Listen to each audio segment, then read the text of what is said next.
Sports leader. This is WGEM Sports. Welcome to WGEM Sports at 10. It was another busy Saturday here in the Tri-States. Tonight we'll start our journey in Monroe City, Missouri, where the Panthers were hosting their 26th annual Monroe City softball tournament.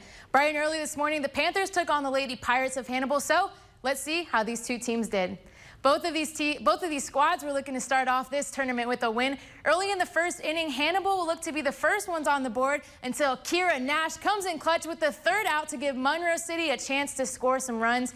And Audrey Youngblood would help by hitting this one to left field, securing herself a spot on first base. The Panthers would keep it rolling as Taylor Paff hits a pop-up ball that lands in the perfect spot right out of the Pirates' reach. A few pitches later and bases loaded for Monroe City as Perry Dimmitt. She swings and sends this ball flying into Hannibal's glove, but not before Audrey Youngblood can slide across home to give her team the first run of the game. Once the Panthers started scoring, they didn't stop. So when it's all said and done, Monroe City would get the 17-2 victory over Hannibal. Over at South Shelby High School, the Lady Birds were also playing in the Monroe City tournament as they took on Brookfield. In the bottom of the third inning, Brookfield has the 9-4 lead, but Kylie Millen pitches a bullet to strike out the Bulldogs as the offense will try to score some more runs on the board for South Shelby. Cameron Mitchell will be up to bat as she makes a short hit to buy herself enough time to claim her spot on first base.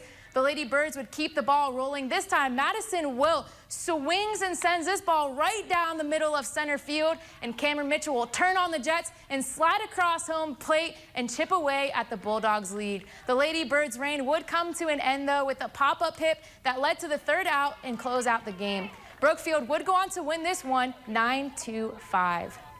Played Brookfield just the other night and we had a big comeback on them, 6 runs in 1 inning, so we just can remember that at any point the ball game could change as long as we're putting forth all the effort that we can give. We really have a strength on our defense.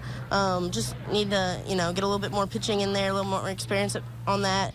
Brookfield we saw the other night, and they're a great team, but the tournaments also help us later on in conference tournaments and hopefully towards districts, so where we can come back stronger and maybe go head-to-head against them again. Also playing in the tournament, former state champs, the Canton Lady Tigers. They took on Knox County this morning as Canton looks to keep their winning streak going. Let's take a look at some of the action. In the beginning of the first inning, Knox County, Agnes Real swings and sends this ball bouncing to the back of center field for a base hit. The Lady Tigers defense would just be too much to handle as Brenner Brewer pitches a fastball to end the inning and give her team a chance to get on the board first.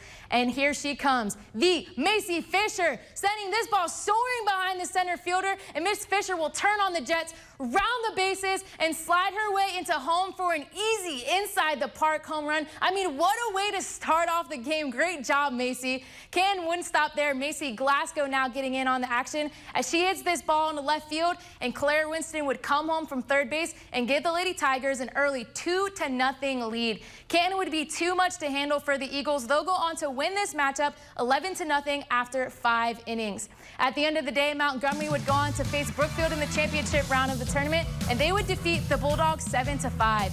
Monroe City took third place, and Canton fell to fourth.